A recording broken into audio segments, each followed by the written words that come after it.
This episode of the podcast is brought to you by Flowify. Flowify is far and away the best piece of mortgage technology that I have used. I was one of the first users back in 2013, and it was a game changer when it came to upgrading my client experience. At its core, Flowify is the simplest way to streamline the document collection process with your borrowers. The user interface is simple to use and intuitive, which is great for client interaction and experience. If your borrower can browse and upload an email, then they can use Flowify. It creates buckets of what is needed, what is pending, and what we have, so you can avoid all of the back and forth and the "I already sent you that 5 times" conversations. It automates reminders. It's cloud-based, so you don't have to download a big piece of software that slows your computer down. You can access it anywhere you can get online, or even through the Flowify app on your smartphone. The milestone updates provide a simple one-stop communication portal with all parties in the transaction, including buyer's agents, listing agents, escrow or attorney contacts, and transaction coordinators. We've seen it cut down on status calls into our team from realtors and borrowers by about 80 to 90%. There's so much that Flowify does, it's actually hard to keep up. Just recently, they've updated their 1003 loan application to an interview-style loan app instead of just a fill-in form web form. I just did the demo, and it is awesome. I really am excited to get started on it. It's the perfect complement to your CRM and your LOS. If you're like me and your company uses Encompass, it communicates seamlessly with Encompass to avoid a bunch of the double entry work. There's embedded DocuSign within the system. There's account check so you can link to your client's bank records so you don't need to get statements. It goes on and on. So get more efficient. Your processors will thank you. Your underwriters will thank you. Your bank account will thank you. Sign up today and get 25% off your first 4 months by going to flowify.com/sauce. That's FLOIFY.com/SOSS. And I would tell you every quarter, every 6 months or so, you should sit down and think about what are the things that are most important to you. What are your goals? What are the goals of your referral partners?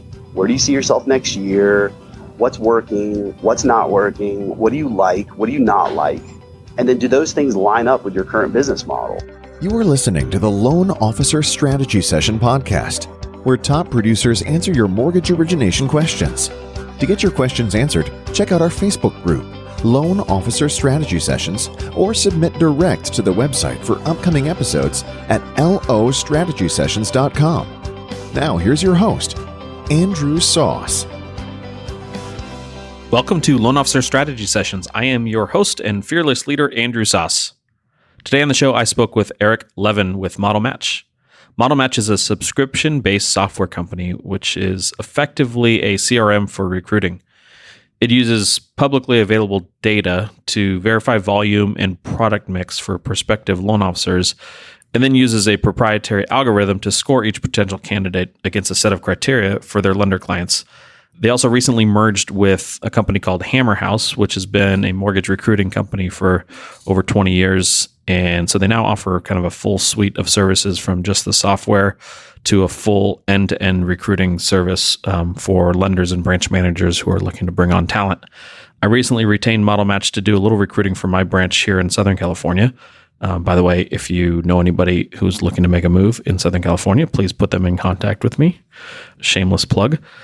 Part of my onboarding with them was a conversation with Eric, and we clicked right away. I knew that he would have a unique insight into what loan officers and branch managers are looking for when the time comes to make a decision on changing company, so I thought I'd have him on the show. This is an eye-opening conversation. Eric is a wealth of knowledge in this area, and I'm sure you'll glean a lot of great perspective on this topic as I did. So without further delay, please welcome to the show, Eric Levin with Model Match.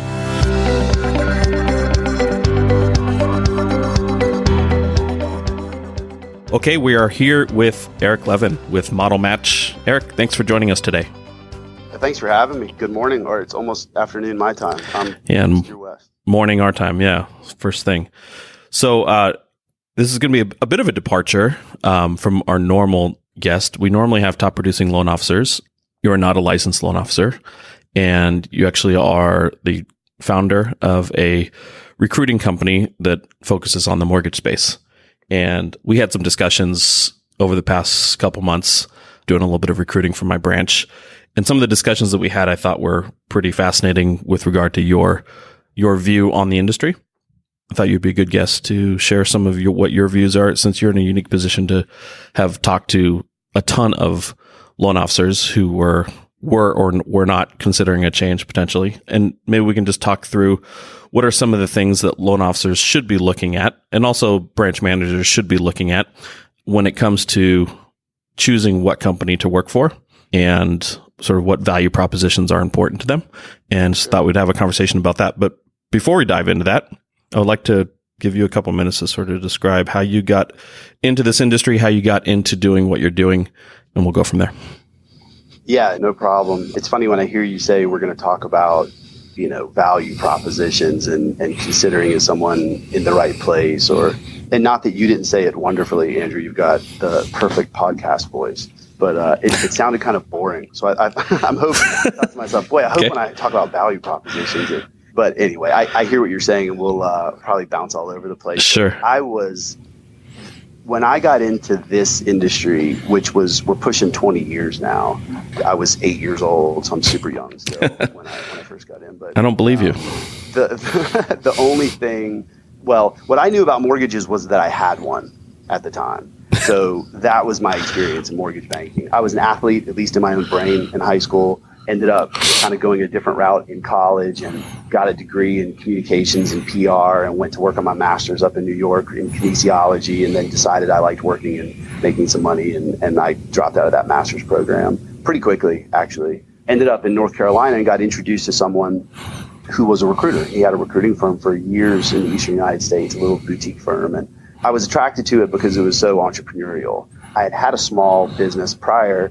Actually, as a trainer, I was training athletes and folks on the coast of North Carolina and doing pretty well. But when we moved to the western part of the state, I was looking for a change and got introduced to this. And what I loved about it was that with a computer and a phone, it was kind of up to you to do the rest. And so I asked a lot of questions and learned the industry, and was 100% commission and 100% risk, and did okay. I guess better than okay. And started a division within that company, eventually broke off, started my own thing, and then fast forward to where we are today, saw some opportunities, my partners and I, where we could fill some gaps relative to recruiting that we've seen over the years. And I'm sure we'll talk about that as we'll get into it. But I didn't go to school to be a recruiter, much like I would guess you didn't go to school and get a degree in mortgage banking. Yeah.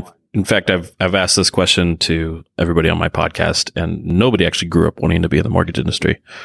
Well, or maybe you did and you didn't even know you wanted to be. Yeah. You know what I mean? And same with me. I didn't grow up. I remember when I was in college, or maybe just out of college, I was living on the coast of North Carolina, spending most of my time in Wrightsville Beach, hanging out and working, but doing a lot of hanging out also. And I remember one day I met a young lady who drove a really nice car and wore really nice clothes and lived in a great apartment.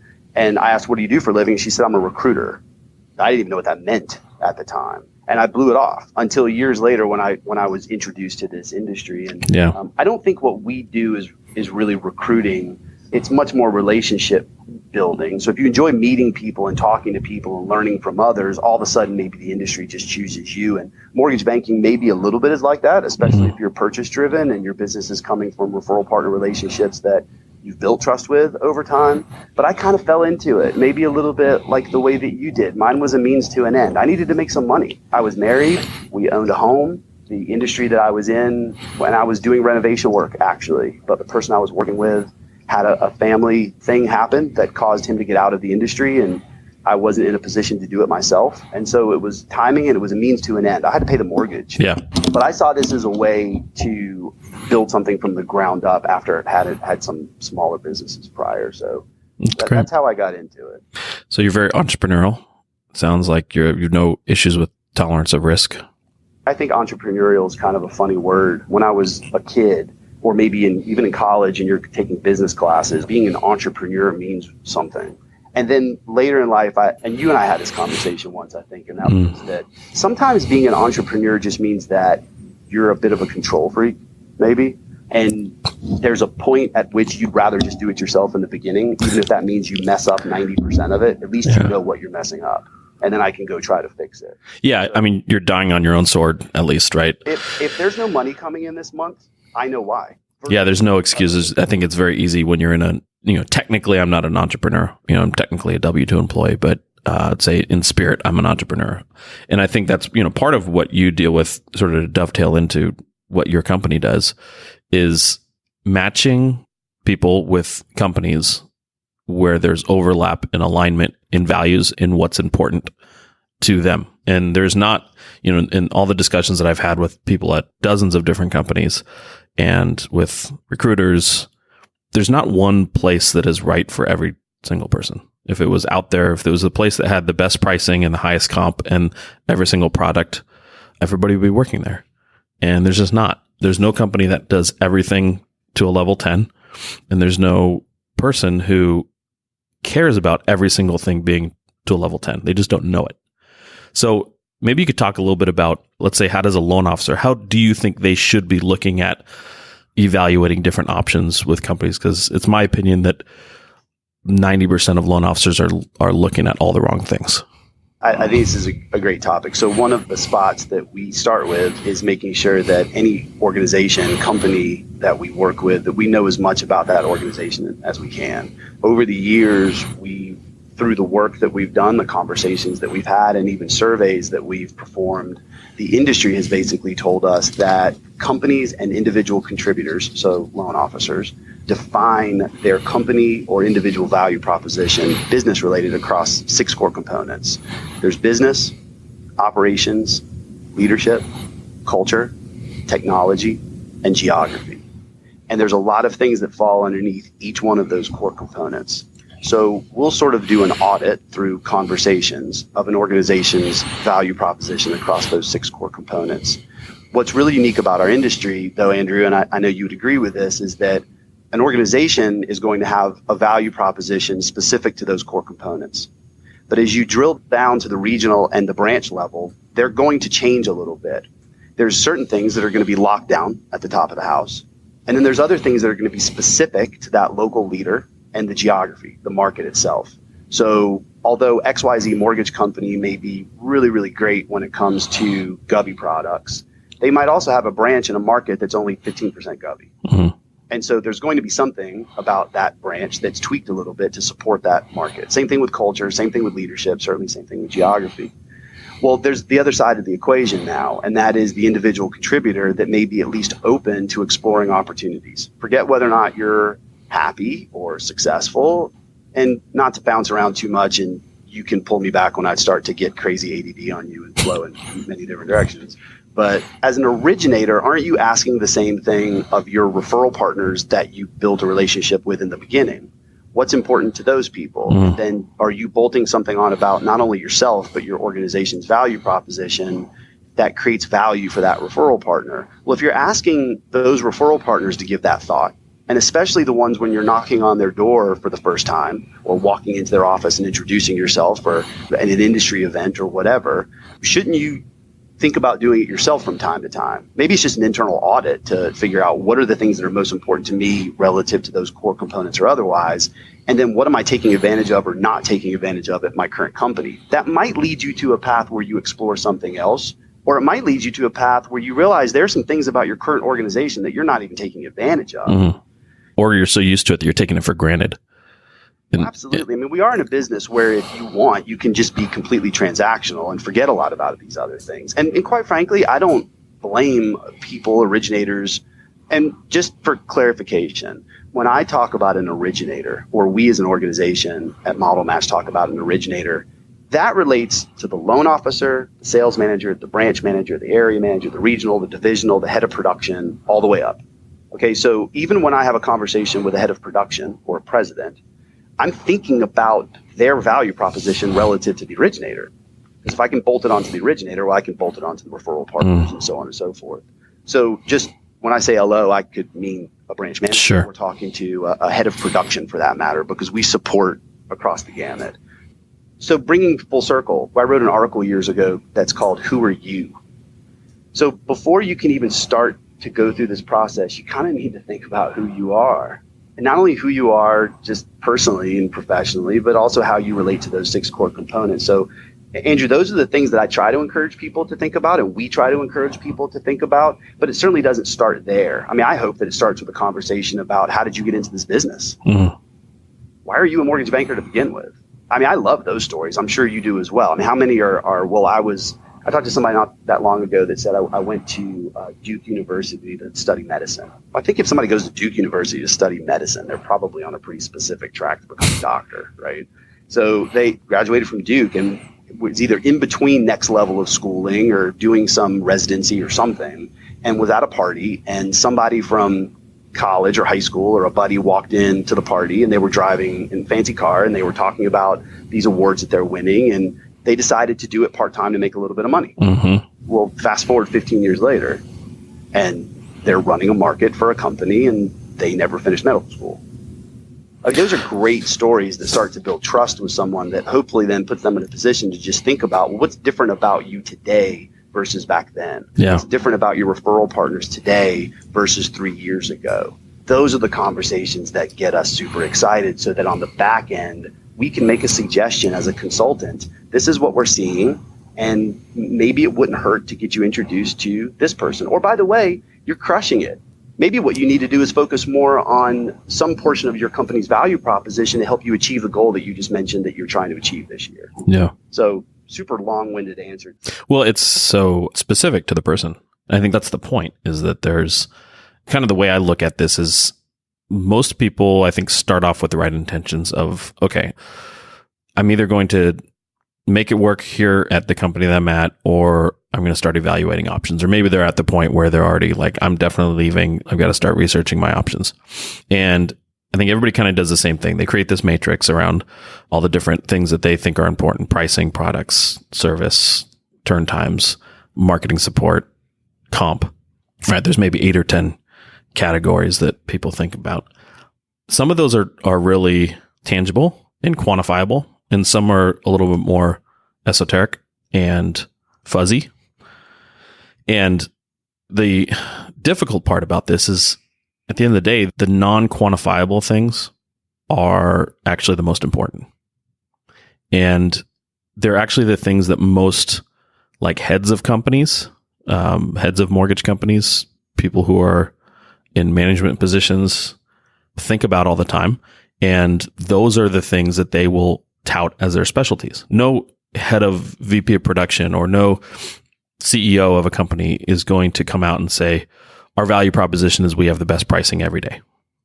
They're going to come out and say our value proposition is our people, our culture, our turn times, our dedication to the loan originator. So the hard part is that's all true. And that actually is the most important thing that people should be looking at. But because everybody says it, there's no way of really quantifying if it's true or not, because everybody's going to tell you that they've got great turn times. Everybody's going to tell you that we're going to let you just originate and let us handle all the functions, and you won't have to collect documents, and we'll give you all the full support. We want you to focus on sales. Everybody says that. Not every company delivers on that. So it's hard to differentiate, I think, sometimes between the actual things that are important. So people end up making decisions based on, oh, these guys have a 5% down jumbo product. Awesome. Like, okay. You're going to uproot everything that you have, and you're going to decide on a product that is around today that could go away tomorrow, or everybody else can get tomorrow, and then you no longer have an advantage, or the pricing can go out, or regulations change, or et cetera, et cetera. So the people who make the decisions on like a really finite thing, I think it's like doing a bunch of research on buying a car and then going to the lot and saying like, oh, the red one's pretty. Things that people should be thinking about is really like, there are certainly going to be some differentiators when it comes to pricing and product. When I last looked at switching, there's a couple of companies that I just eliminated right off the bat simply because they didn't have the product that I needed. So hold that thought for a second. So for you to even be able to do that, you had to have a really honest conversation with yourself about pricing and product. And you are also mature enough in the industry. You've had enough experiences. You know your referral partners. You know your market. You know your past customers. You can do an audit of your, quote, book of business and make a very unemotional decision about product and price. Not everybody can do that. You know, price especially can be very emotional if you look at it a particular way.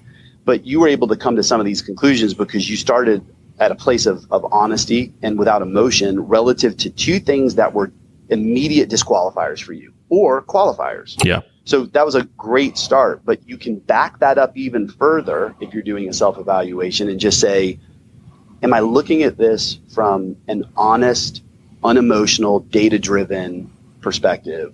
Or did I just have a really bad month? And that extra eighth of a point is going to make all the difference in the world. Yeah. I think that probably, Andrew, puts you in a position to be able to disqualify for all the right reasons. But there's certainly a caveat to that, and that is, how did you get there in the first place? Sure. Ask her, right? Listen, if you're in a rural area and then a company doesn't do USDA, to me, that would be a disqualifier. The fact that a company doesn't do USDA, and I'm in Orange County, California, where I've never done a USDA loan, never even had an application on a USDA loan, not a big deal for me. So, that's a microcosm of things where you have to align what is important to you and what is not important to you, and where the company's strengths are and where their weaknesses are. And then you do your best to align as close as possible to the things that are important to you are the strengths. So for instance, in my case, a year and a half ago, when I was looking to make a change, the thing that was the most important to me was the ability for the company to kind of just get out of my way. Like, let me do my thing. Let me run my business the way I want to run it, both financially, from an expense standpoint, from a production standpoint. There are companies that are much more hands off and say like, hey, we trust you. We know that you run a solid business. Go run your business and we'll make money off of the volume. And we'll support you where you need support, but you have and you still get to plug in and take advantage of our HR and our payroll and all that stuff. Because those are the things that I don't care about being entrepreneurial about. I had my own brokerage when I first started. And as you grow, you end up having to deal with a lot of non-mortgage related stuff about running a business. And that's not the stuff that excites me. I don't care about figuring out a health plan for my employees. It's just not something I enjoy doing. I think there are some people who want to go the brokerage route or even coalesce and start a small mortgage banking company that don't understand that 90% of what they'll be doing day in, day out is taken care of currently by their company that is not money-making activities. And I know that there are ways to outsource that. However, I think most people would rather just plug into a place where all that stuff is handled. But when it gets to the actual mortgage specific stuff, the company that I'm at currently, Benchmark, is very hands off, and they will provide support as needed, but they won't. So as long as I'm compliant, basically like do what you want, just stay compliant, don't get us in trouble. You know where the guardrails are. Yeah, it's not about getting into any gray areas. It's just about me deciding what business model I want to have. And the company that I was at previously, because of the nature of my comp, they were very digging into month in, month out expenses. So it was a little bit more difficult for me to create long-term business plans where the expenses are front-loaded and the revenue is downstream. Because my comp was not based on a P&L model. My comp was based on a volume model. They had much tighter purse strings because they didn't know that I was going to. They just didn't have the trust because they didn't have the experience of me. In the current structure that I'm at, they're kind of like, hey, you want to run a business where you're spending $100,000 a month in marketing to make $200,000 in revenue? Fine. You want to run a business where you spend $5 in marketing and make $20,000 in revenue? Fine. Whatever your business model is, they're there to support it. And so it's not to say that that is necessarily going to be important for everybody. In fact, when I left, I had a loan officer underneath me, and he's my friend first. I actually brought him into the industry, and I suggested that he stayed where we were because I felt like it was a much better fit for him. For me, it wasn't the best fit, but for him, it was actually really good because he did about a fifth of my volume. So he didn't do so much volume that he felt like he was leaving a bunch on the table. He didn't run a P&L. He was just paid on basis points. So I thought that it provided a good combination for him and his volume of being able to plug into a lot of cool stuff that wasn't really important for me, but was important for him. Or for me, I can do that stuff on my own because I have enough volume to support the economies of scale. So listening to you talk, one of the things that we've always said is that originators, managers of origination make moves for one of two reasons. There's only two reasons. It's the ability to do more business in the same amount of time or the same amount of business in less time. Think about that for a minute, because I'm sure we could debate that. But if you think about it, every reason falls underneath one of those two columns. I want to do more business in the same amount of time or the same amount of business in less time. So the second one, there's a work-life balance component to it. I remember having a conversation with someone not that long ago that we had lengthy conversations with, and they had met with a client of ours, and the conversations and the meetings were great. They were a model match for each other, but there was something holding this person back.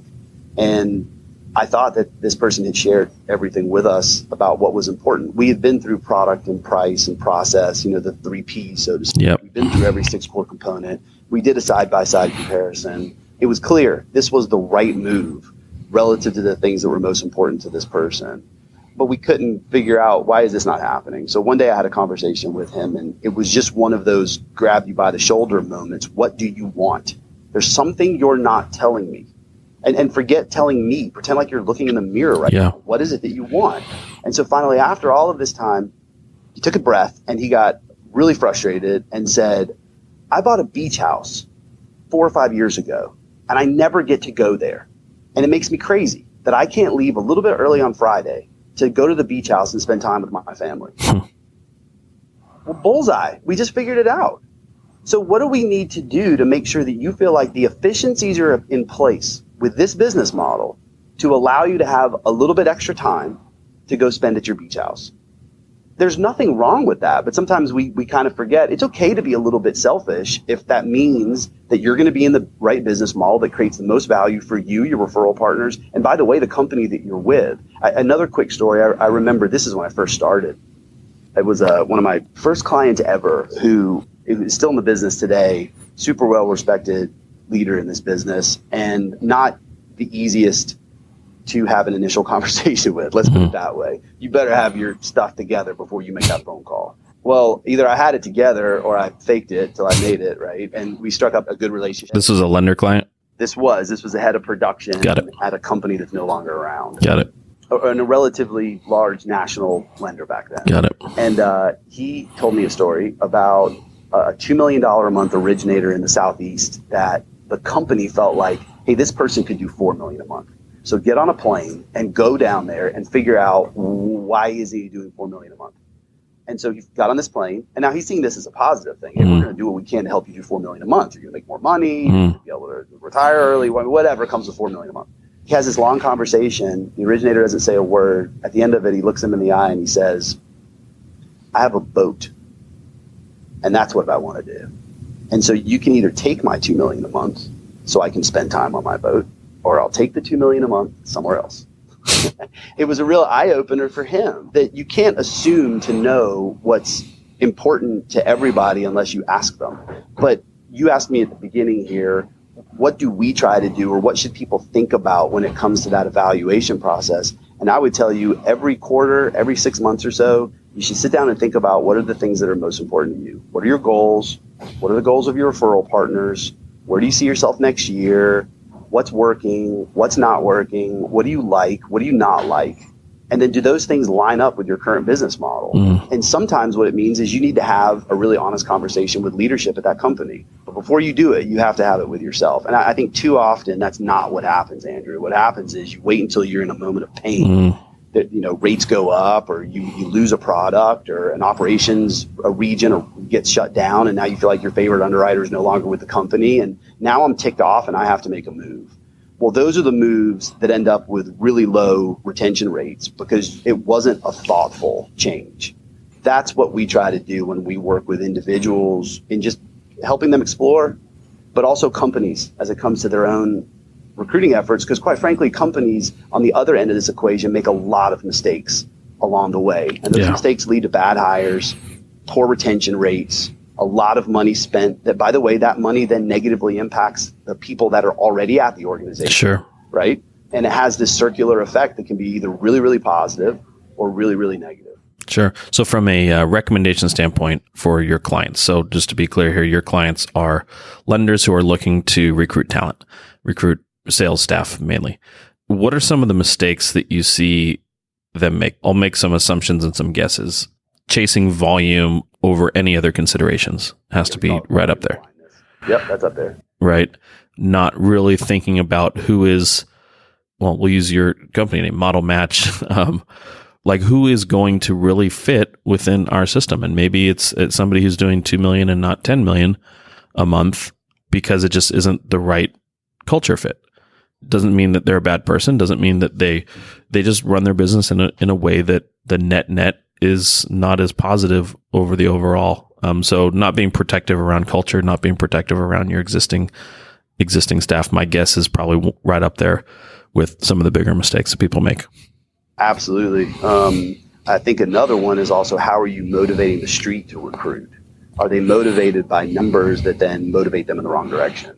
I'll worry about the rest later, because if I've got my hot sheet and I can put 3 up there and circle it in red, I can at least feel good about it for the moment. But those 3 hires could blow up your entire branch 30, 60, 90 days from now, for sure. One of the things that we found years ago, so we had a recruiting firm called Hammer House that we've had for years. And 6-7 years ago, we were in a meeting with a client that made a comment to us about the way that we provide deliverables back to this particular client and every retained client we had. Those deliverables were things like calls every other week that were scheduled, where we went through pipeline reports and we would provide reporting to show what's happening in the market that we're supporting with them, what requisition we're working on. It was almost as if if you're going to retain us, we're going to act as internal as we possibly can for that relationship. And so one day we were in a meeting, and I'm not sure if this is really where it came from, but I think this is where the fuel was thrown on the fire, where a CEO said, if you could provide deliverables like this in a technology platform where I could see everything that was happening across my entire organization from a recruiting perspective, that would create incredible value for me. Well, what he described and what we had already started chipping towards was like an LOS for recruiting. Sure. Maybe that's not the perfect way to describe it, but I think it's fair. A portal, a spot, a technology platform, a business plan where you could track everything that you're working on. So Andrew, if I was to ask you about a particular file that was in process, you could answer a lot of questions for me about that file with a couple clicks of a button, right? Yep. No problem. If I knew my Encompass login. Well, that's right. As long as you remember the login. You're right. Or you get your admin to support you to get one. What I'd do is I'd walk over to the person who has that login and figure out what's going on with the file. It's the first day of adoption is have a plan in place to overcome user error. That's right. Try the no FF key. If my wife ever listens to this podcast, she's rolling her eyes about how many times I'm asking her for passwords. If your wife's listening to this podcast, she needs to get a life. Yeah. Unless she's in the industry. So that's where the technology platform came from, was that there's no way that a local manager, if they're really recruiting all the time, and forget the word recruiting also for a moment. Yeah. I don't like that word, believe it or not. I really don't. And when we do coaching sessions with an organization, one of the first things I'll ask is, okay, when you hear the word recruiting, you need to recruit. That word, how does that make you feel? And everybody's shoulders drops, and they roll their eyes, unless their boss is in the room, at which point maybe they act like they're super engaged. Yeah. I can't wait to recruit today. Nobody gets excited about it, or very few. But if you think of it as relationship building, that's a muscle you've already built. There's no way that you're a good producer or a good manager in this industry if you weren't good at building relationships at some point early on in your career and still today. But if you're actually doing that and building relationships every day, every week, every month, there's no way that I could just ask you about an individual person and you're going to know everything about your past conversations with that person and what kind of model match across those core components that they are for your business. The same way that your LOS evaluates that loan. Is this a good loan for us? Does it fit the box for us? Where do we need to put it? What stage is it in? Who's up next? Is it flagged? Do we need escalation? Can we build a platform that does that supports the science of the flow of recruiting? But here's what we also learned, Andrew, and this goes back to your initial question, which was the mistakes. A lot of companies couldn't even communicate their own value proposition. So how do you build an algorithm to show a user, a branch manager that's recruiting, or a regional manager or head of production, how strong a fit this opportunity is, this relationship is, if you can't even communicate your own value prop? Yeah. And oh, by the way, how can you recruit this person if you really can't communicate your own value proposition? Because once you get into a conversation, you start asking questions of this person, what's important to them. How can you eventually bolt something on about your model that creates value for them or their vertical model match, which we call the referral partner? Yeah. So sure, volume blindness is a big mistake. Culture is a tough one, but that's a big mistake. But I think also product dumping, thinking that you can go in and tell somebody about a product or a technology platform or a marketing campaign or your comp plan before you even know if any of those things are really important to the person you're talking to. It's like you're walking up to a pond and you cast and you're fishing and you don't even know the fish that's in the pond. So do you have the right lure? Do you have the right bait? I mean, are we fishing with the right equipment right now, or do we need to go walk over to the pond next door and fish in that pond? We love having those conversations and coaching sessions around having an organization really think and rethink their own value proposition to then support the communication back to the street and building those relationships that eventually become those that you successfully partner with down the road. Yeah.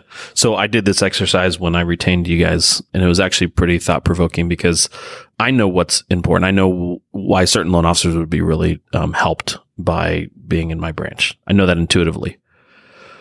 Not as easy to describe in bullet point form when you might have 30 seconds to capture somebody's attention, which is why it's more relationship building, less recruiting, right? And obviously there has to be a match on the measurables. There has to be a match on the products and pricing, and there has to be some minimum standards that are met there. And what I found myself looking for when I was filling out that form or really searching for my value proposition was things that are tangible. It's always, I think, easier to go in with something super tangible than it is to go in with something a little bit less measurable. However, I know that it's less important. So, and it won't necessarily get me the right person. So very difficult, I think, sometimes to blend those two things. Well, it's difficult. And I should ask you. I was going to tell you what I think, but I'll ask you. Sure. If I gave you a document and it said, describe who you and your organization are across these core components and these questions, do you feel like you start writing things down where you sort of roll your eyes and think, well, that's what everybody would say? Right? Yeah, but the difference is it's true. The difference is we actually deliver on it. And I want to be really careful. And this podcast is not at all a pitch to come work for me. Like 99% of the people here, they're not in that position. So I think the difference, let's rephrase it and get away from what my branch specifically offers. I think that the really good companies, the difference is that the things that are not measurable, they actually deliver on consistently. So let me save you from what you just said, because I agree. I'm not on this podcast to talk about your company or any other company that we work with specifically. So you notice when I tell stories, I'm not giving someone's name or the name of the organization. My question, though, has nothing to do with whether or not your model is right or wrong. Because, by the way, I don't know that, and neither do you, until you start having conversations with somebody in the market that you're building a relationship. It's right and wrong for different people. For them specifically. Yeah. And you're not the one making the decision. They are. Yeah. Your job, though, is to have at least the openness and the opportunity to build a relationship with that person to get to the place where you can actually see, is there a spot where we can create value for each other? And here's what it is. So when I ask that question, because I know that I can only imagine that when you're writing down the answers to those questions, you might write down what your turn times are. Okay. Good for you. Everybody's turn time is that, right? I mean, nobody's choking from the fire hose right now. So no. We're not in a refi market. That's probably somewhat homogenized at this point. Same thing with products. Same thing with a lot of other things. So you write these things down and you know in your gut that we really deliver on these things. Here's the reality, though. In the communication with the person that you're talking to, that doesn't matter. Because you just saying it is product dumping. They don't know that you can really deliver these things. Yeah. The rubber meets the road where you can start to tell validating stories. Where instead of telling someone your product mix, instead of telling someone your economic philosophies relative to price and compensation, instead of telling someone about the technology platform that you're using that's creating efficiency so that they'll have more time to sell and less time stuck inside of their pipeline, you talk and you listen and you ask open-ended questions and you get to know this person. And by the way, while that's happening, you're building a cultural relationship, right? You're getting both ways. You're getting to know each other, like each other, and build trust. And the best hires are when you go through those three levels and you come out on the other side. But then there's this opportunity to listen to what's important to them and start bolting on validating stories. So instead of telling them what technology platform you use and that is, oh man, it buys me at least 15% more time so I can go sell, you actually get to tell a validating story. You listen to something that they say and then you bolt on a story. Well, it's interesting that you say that, Mr. or Mrs. Loan Officer, because it was a couple of months back, this is what happened to me on this particular loan. Well, that's a validating story. That's something that somebody can relate to versus you just telling them what the technology platform is that you're using. There's a get-rich-quick sort of feel to recruiting sometimes. And if that's the way that you're recruiting, then you're missing all of these things. There's a science to it and there's an art. The science is knowing who you are, being able to communicate your value proposition. But then there's an art to it, and that is the build of the relationship, right? And while we're talking about that, something else that we do in our boot camps and our coaching sessions with companies, helping them get better at their own recruiting efforts. And maybe, Andrew, we'll do this right now. So if you think back to when you first started originating purchase loans through relationships that you were building, think for a moment about the first 2 or 3 best referral partners you had. Okay, so just get those people in your brain right now. And I'm guessing that some of them are probably, you're still doing business with them today. Do you know if they had kids or not? Yes. Do you know if they were married? That's probably a yes too. Yes. Yeah. Do you know where they like to vacation? Yeah. Probably know if they had a favorite football team or where they went to college and stuff like that. Yeah. Okay. So you follow the theme here, right? If you look at your recruiting, quote, pipeline, or your relationship build pipeline, if you can't answer those questions, you're already missing something. Big time. Yeah. How are you going to ever get to that culture place? How are you ever going to earn the right to make a suggestion or give a validating story if you haven't at least built some of that with the people that you're talking to? We don't have a ton of failures when it relates to the recruiters that have been on our team over the years. But I remember one in particular who was a good friend of mine also, that came into my office one day and resigned. He'd had a really bad year. And maybe it's happened to you before, maybe it hasn't. But that person walks into your office, you know exactly why they're there. And it's a surprise, but it's not a surprise, right? Yeah. It's a surprise because you don't want it to happen. But it's not a surprise if your gut's telling you, I know why this person's walking in right now. Yeah. And I told him, no, I'm not accepting your resignation. It's not going to happen. We're going to sit here and figure it out right now. But after about 5 minutes of listening to him talk about the problems he was having with success at the moment in this industry, he openly admitted that he didn't care about the people he was talking to. And the second we figured that out, we shook hands and moved on. Because on our side of the equation, just like yours, unless you care and you can build that trust and go through the no-like trust process, not only are you never going to have success, but you're really not going to enjoy it either. Yeah, it's there's a lot to unpack there. I interviewed a gentleman by the name of Carl White a few episodes ago. He's if you're in the industry, you probably know who he is, but he's the mortgage marketing animals. And he has this concept called triad of awesomeness, where it's the intersection of what you're good at, what makes you money, and what you enjoy doing. And if you don't solve for all 3 of those, then whatever activity that you're doing, or it could even be your entire profession, is not sustainable. You're either going to be poor, or you're going to be inconsistent, or you're going to be miserable. And I think it's really important to solve for those at every level, like almost in life, not just in your profession. I think that it's important, almost any activity that you're doing, it's solving for those 3 things. And this is something where the non-tangibleness of describing what a person's value proposition is, or as a loan officer or somebody looking to make a change, what is actually important to you, is a super important exercise to drill down on, because having that self-awareness is super critical into making good decisions. Because otherwise it's so easy to get swayed by something that in the long run is not terribly important. A product, a price, a smooth talking recruiter who's promising the world. I mean, really, it's something that is easy to do, easy to make a bad decision. And I think that it sometimes can take a while I know in my case, it was like this. It took a while for me to realize what was really important to me. And for me, what was important is having that entrepreneurialness. And from an ego standpoint, I enjoyed being the big fish in a little bit smaller pond, or maybe a medium pond in my case, rather than, I had the same volume and I was number 1 in my company now and in the previous company. And I've basically been at 3 companies. I was at one company for like 7 years, made a move, was at a much larger company for a year and a half, and then came here. And when I was at that much larger company for a year and a half, at the same volume as I've always done, actually one of my second highest year ever, I was number 25 in the company. So it goes to tell you from scale, and that, no right or wrong, no judgment on myself or not, but it was actually important to me to feel like I was somebody that was important to the company. And clearly you're going to be more important when you're the number 1 originator than you are when you're the number 25 originator. And that won't be important for everyone else. Other people will like to be a part of a company that's got 50 people in the top 300.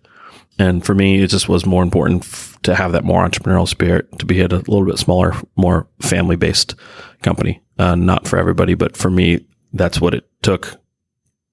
It took a bad move for me to figure that out.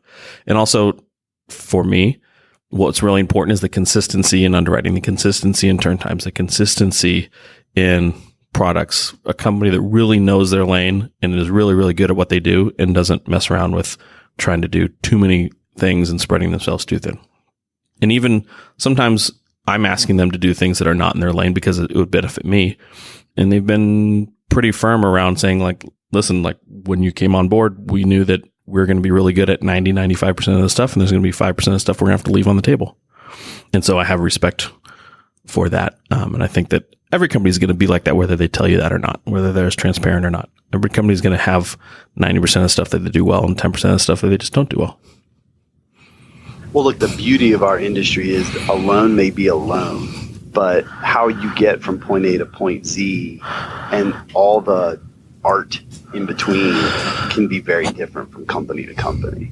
And that's what makes our industry pretty unique and special. And it's why we've always been fully committed to this industry. We're not reading job boards. That's not what we do. Heck, most of the companies we work with, what we're doing does not have an HR posting.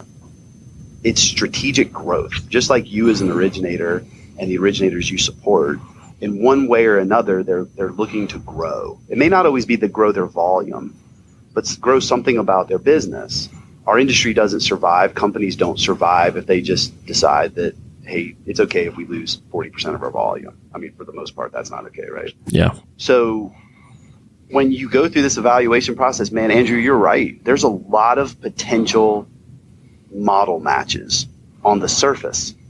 But if you're willing to take a little bit of time and think about the things that are most important to you and those that you will bring with you, and I'm super general about that because that can mean a lot of things, but drive it all the way down. You have realtor relationships that you've probably done business with for a long time at multiple companies. You're not going to make a decision that would negatively impact those core business partners. That's right.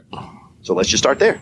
And now not only are we thinking about what's most important to you, but what's most important to that vertical model match as we describe it. And here's something else as I'm listening to you talk, I'm thinking about, and that is, one of the excuses to not consider this evaluation or this process of developing a relationship with a recruiter or a mentor or a vendor or a manager that can from time to time just do a check-in. Hey, how are you doing? And what's working and what's not working is I don't have time. I don't have time. Yeah. I don't have time to have this conversation. I don't have time to think about these things. Andrew, you're one of the top originators in the country and you have a team of people that you support, but yet you found time. Correct. If we don't have time to work on our own business and to help support the ones that support our business, then what are we doing actually? And I'll tell you, you were talking about disqualifiers for you. Those should be disqualifiers potentially for companies that are looking to expand. If you're just banging your head up against a wall with someone who just won't take the time over the course of who knows how long to even just have a quick conversation. Yeah, that's a good filtering mechanism. Yeah. Yeah, maybe it tells you what you need to know about that person. Yeah. And I say that person, not that person as a human being. Of course, sure. That's not what we mean, right? But that person is relates to as a match, as an alignment. Yeah. That's right. From a business perspective for your branch and how that's going to impact the other originators in your office and the support folks and the agents and referral partners that are walking in and out and the customers. Yeah. I have a validating story around that I think most loan officers can relate to. So I have a business development manager who his responsibility is to be out in the field developing relationships for my origination. I'm in the office every day sort of talking to clients, structuring loans. That's kind of how we've divvied up our responsibilities. And he's got big goals. Like I'm one of those people that if that was my responsibility and if I was forced to do that, which I wouldn't simply because it's not something I enjoy and it doesn't solve for my triad of awesomeness. But if I was forced to, I would, everybody says, take the top 200 realtors in your area, go after the top 10%, blah, blah, blah, blah, blah, right? I'm one of those people that be like, I'm not going to go after the top 5 or 10 people because they probably get called all the time. So I'm just going to go after the low hanging fruit because, that's me, my call reluctance, my not wanting to be rejected, which is why I'm not a great salesperson. I'm a good loan officer, but he's got none of that. He's right out in there. He doesn't care. He'll door knock some realtor's house if you let him, so This is a guy who came from a background of literally door knocking, selling home alarms and newspaper stuff, 20 years ago. So he's one of those guys that when somebody tells him no, he's like, oh, that's one less no that I have to hear till I hear a yes. That's a perfect response. Anyway, he goes after this manager of the number 3 realtor in our whole county because he can never get a hold of the actual team lead. So he calls him and, leaves message, calls him, leaves message, probably 7 or 8 times. Finally gets a hold of him, says, and the guy's super nice. And he goes, hey, I know you've been calling. I'm not in a position to chat right now, but follow up with me. He does that to him another 3 or 4 times. And he probably called him and contacted him between email, text, call 10, 12, 13 times. And finally the guy says, hey, just so you know, I've got plenty of time. I know that I can probably vet out in a minute whether or not I'm going to give you the time to come in and have a meeting with us. I do this on purpose, though, because I get called so much. I only want to work with people who are relentless with their follow-up.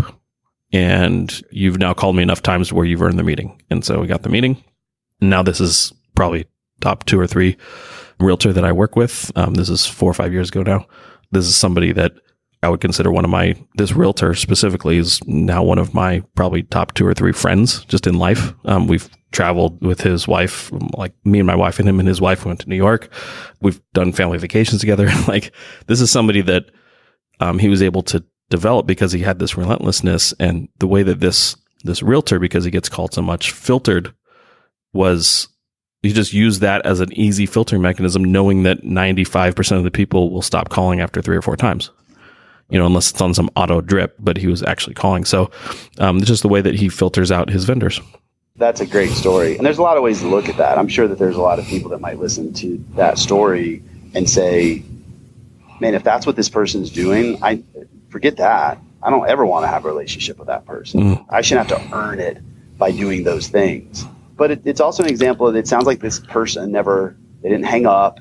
They didn't curse at you. They didn't tell you, you're just a sleazy marketer and leave me the hell alone and never talk to me. I mean, you know what I mean? No, not at all. His name's Brian. It's simply Brian utilizing some self-awareness, figuring out what was important to him with a lender partner. And for him, one of the key components for the lender partner was the ability to continue to follow up with leads. It's just one of the things that was on his kind of non-negotiable list. And so the easiest way for him to sort of filter down to if he's got 100 people calling him a month, 100 different lenders calling him a month, which is not out of the realm of possibility.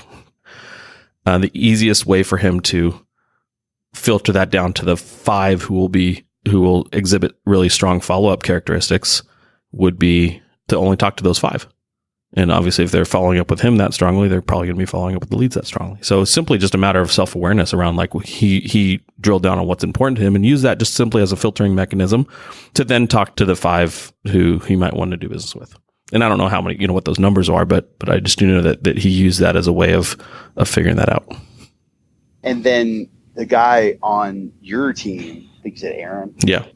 Aaron had to be persistent. Aaron had to have a process, and maybe Aaron was utilizing something to remind him, I made a phone call on this day. I'm going to set a reminder to call again a week from now. 100%. Or then to go back and figure out, what haven't I done? Have I tried to friend this person on Facebook? Have I sent a LinkedIn request? Yeah. And then once I'm connected, am I posting something that may be impactful, or have I can tag this person on? Or while I'm also, by the way, setting a follow-up task to make another phone call. And until this person is just so rude that I think I can never talk to this person, well, then you just keep chipping away. I wish I could remember the quote, Jacob Riis poem about the rock carver, I guess, that if you hammer a rock 100 times or 1,000 times, and on the 100th or 1,000th or whatever blow, it cracks. He knows that it wasn't that last one that cracked the rock. Yeah. It was the cumulative value of every swing he took. Yeah. And this is a good example of that. I think that whether it's because we just quit or because we don't have a process that holds us accountable to doing the next thing, we don't swing the hammer again. Yeah, I think it's a philosophy of, again, this is one example of being relentless, and just story always stuck with me around ways that people determine what's important to them. There's just one way that he did that. No, that's a great story.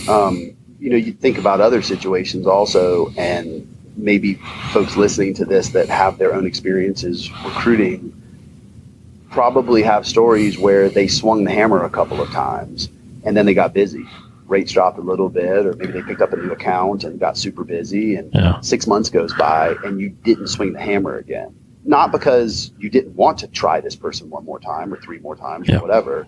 You just got busy, and there was no business plan. There was no technology platform. There was no system in place to do the work for you as long as you had adopted it and used it effectively. And then what happens? One day you're on LinkedIn and you see an update. This person just joined a competitor of yours that you know from past conversations, you probably were a better model match. But you weren't there at the right time. That's your fault. That's your fault. Yeah. That's right. No, I mean you, Eric. That's your fault. Just kidding. My fault. Yeah, your fault. Always. But no, our industry is loaded up with systems and processes that get 2% adoption rate. And great job by Aaron, both having it in his blood to just do those things. But I would bet he was also utilizing some processes to support his ability to not allow anyone or any opportunity to fall into a black hole. 100%. Yeah. I mean, and the thing is, you actually don't want the fill in the blank realtor relationship, loan officer you're recruiting. You don't want them to make a decision based upon the second phone call that you make. Because guess what? There's always going to be somebody who's a slicker talker than you. And so people who make a decision based upon somebody having a good conversation once or twice with them, and then all of a sudden now uproots everything and changes, it's not likely to be somebody who is going to last with you, because it's not like the recruiting stops once they work for you, or it's not like you've now landed this loan officer and this realtor if you're a loan officer, and now they're just not going to get hit up by any other lenders anymore. So we have this saying where you really want it to be hard.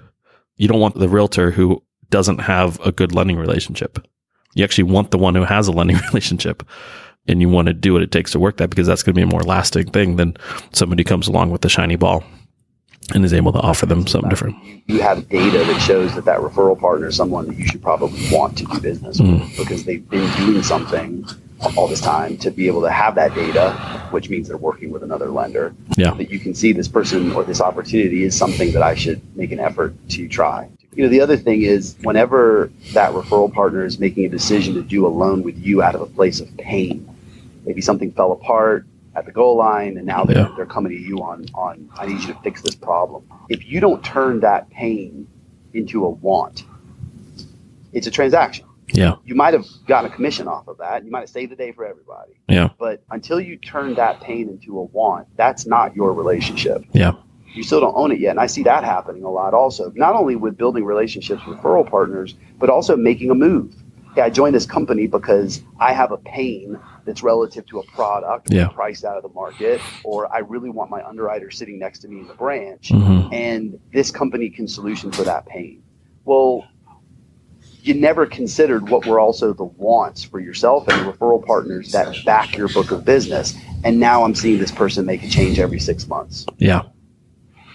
You know what I love about what you're describing, Andrew, though, is that it really does prove that to be successful in recruiting, you really should start with thinking about how you develop the relationships with your best referral partners.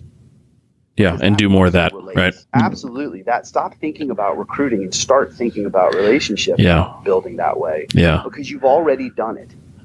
Yeah, and backing into that. And that's something that actually, like, just going back to Aaron and, his role on my team is developing relationships. And we definitely want to go deeper and not wider with the relationships that we're building with the people that we were working with. And we did that. We said, okay, let's take the top. I really only work with about maybe 12 or 13 realtors. And of those, I have my core 6 or 7 that give me 90% of my realtor referral business. I've got other sources of business as well, but like they're the ones that are mainly, and the things that I have in common with those people versus the things that I have that were in common with maybe the people that Aaron had set me up with, and we did a deal or two, but then it sort of just fizzled, is just something about me. I work really well with people I like, and I really don't work well with people I don't like. And it's as simple as that. It's super simple, actually. It's hard to filter for that. You can't take a production report and like find the column that says, does Andrew like this person or not? So I take a lot of meetings. Like, he makes a lot of phone calls. He sets up meetings. I take a lot of coffee meetings. And I would say 80% of the time, it's all I'm doing is like, can I take a phone call from this person at 4:00 on a Saturday afternoon? Or am I going to click ignore? And that's, again, having more self-awareness around, like, I just know myself. And so the people that work well with me are people that I enjoy And I would say it's to some 2 or 3x factor when it comes to a loan officer in my branch, because I'm going to be around them every day. I have a question for you there. Sure. So when you field those calls, and that's the thing that's top of mind for you, is when I get that phone call at 4:00 on a Saturday, am I going to answer it or am I going to click ignore? When you first take that call, how do you manage that call? Are you waiting for them to say something? Are you managing the conversation in a particular way? Is it organic in the way that it gets there? I'm curious how that then unfolds, and do you have tricks that you use to get to that place? The question is, when I'm in the coffee meeting, how do I determine if I'm going to like the person and take that phone call for? Or are you talking about within that phone call? Yep. Yeah. How do you determine that? It's the energy. I had an old coach named Mark Maneri out of Florida. It's an amazing guy. I've talked about him a lot on the podcast. He had this thing that he used to talk about always, about this concept called a way of being. And a way of being is kind of like, I have this friend, Paul, who it's hard for me to describe to other people what he's like, but he just has this way about him that everybody loves him. And it's not because he does this or that. It's just his way of being, his way of like his presence. And that's really more so it's hard for me to quantify. It's more of a feel. It's more of how does the conversation flow? There's some tangible things too around like where the geographic business areas are, like what type. I'm not going to work well with somebody who's selling $20 million houses on Newport Coast, simply because there's not a lot of loans in those, and we're not necessarily well set up to support $5 million loans for people who likely have private banking relationships. So there's going to be some disqualifiers in that. We'd probably never get to a coffee meeting at that point, because Aaron will filter for that. But I'd say for the most part, if you take all the geographic and sort of tangible filters that Aaron's already filtered for, and now it's just, is there alignment there? Do I get along with this person? It's really more of like, how does the conversation flow? Do I feel like they are as invested in our success as we are in theirs? Are they looking at it from a standpoint of like, man, I can really utilize somebody like this in my arsenal of people that I'm referring out? Or do they look at me as a checkbook, or as, hey, you're trying to earn my business? So it's more of the dynamics of almost like the power dynamics within the conversation. And if I see that on equal footing, that's where I feel like there's alignment. And there's just a feeling of like, am I going to go play golf with this person? Am I going to be Facebook friends with them? And are we going to talk about where we're going on vacation? That kind of stuff. I asked that question because it's not, you mentioned earlier that you're not a sales guy. You don't see yourself as a sales guy. That's not who you are. I'm not a good salesperson when it comes to building relationships from scratch that aren't already vested in talking to me. It's a really fancy way of saying I've got severe call reluctance. All right. I like the way that you put that. I'm going to have to listen back to this at some point and remember that quote. It was really good. I don't like to think of myself as a sales guy either. Clearly, we're doing something, all of us within our organization, at some point that we have proven that we can make a call from scratch and build a relationship. And I think there's some tricks to that. And this conversation isn't to just talk about cold calling, which maybe we can do some other time if you want to jump in. Sure. There's certainly little tricks to it, but I don't think that there's a manual that if you always follow those tricks, you're always going to have success building trust and having an established relationship with this person. But when I think back to the clients that we have that are the ones that if you called and said, why do you think Model Match is the best at what they do? I don't know that they'll have a specific answer for you. I think a lot of times it's going to be, well, they're just different. They just do it better. They're just better. They're just different. It becomes one of these hard to describe. Yeah, it's your company's way of being. It's our way of being. Right. And I would also bet that several of those companies are companies that if you just looked at the data, how many hires did you help them support? They may not be the best.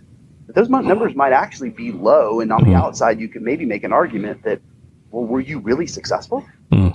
Well, so doesn't that say a lot, though, about the ability to create value in a lot of different ways, build trust, build that like factor, so that I can send an email out to say, hey, my family and I are traveling out west and going to be in the city for a couple of days. Do you have any suggestions where to eat, or what to go do?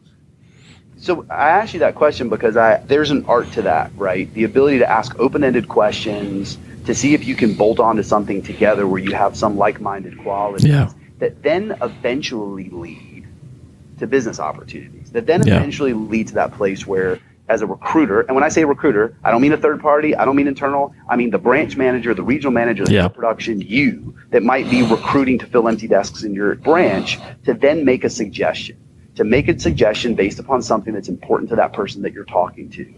That comes from a place of trust. And usually by then, you probably know where they went to college. You probably had the conversation about what got you into this business in the first place. You probably know whether or not they watched the golf tournament yesterday. And were you rooting for Tiger to catch up, or were you rooting for him to hit it into the into 2 feet almost being out of bounds? You have to earn that right, and we all get there a little different way. You can do it with having total call reluctance. Others can do it by, in the first 15 seconds, finding something to bolt onto and then taking it from there. Sure. Well, great. Hey, might go down as the longest podcast I've ever done. So I don't know if that's good or bad. I think it's good, because if it wasn't good, I would have edited it earlier. We may edit down a bit, but man, really, really great conversation. Thanks for, I really appreciate you joining me. And where can people find out more about Model Match? And if you can, let you give your quick 30-second elevator pitch on it. Yeah, no, absolutely. So best way is to go to the website, modelmatch.com, just like it sounds. After years of supporting companies expanding in this industry through recruiting, we found that was putting a Band-Aid on processes. So we partnered with some folks, and eventually Model Match acquired our recruiting firm, which is now a service offering within the technology, to support a full service suite of options to help folks grow their branch, grow their companies, either on their own or in partnership with our recruiting experts. So yeah, check it out, modelmatch.com. Would love comments, questions, feedback, or the opportunity to build new relationships. And Andrew, also, thanks for the invite, man. This was a lot of fun, super cool. And first 5 seconds of talking to you on the podcast, you've got the voice for this. Yeah, it's the $70 Amazon microphone setup. Definitely is, in the fact that it's morning, and so I still have a little bit of grogginess. So yeah, hopefully people don't fall asleep to my voice. Well done. Whatever voice I have that's on the opposite end of that is total negative. It sounds fine. It sounds fine. Just don't listen to it. You'll want to kill yourself. All right. Appreciate it, Eric. Thanks so much. The information contained in this podcast presentation is for business and professional use only to assist real estate professionals and is not an advertisement to extend consumer credit as defined by Section 226.2 of Regulation Z.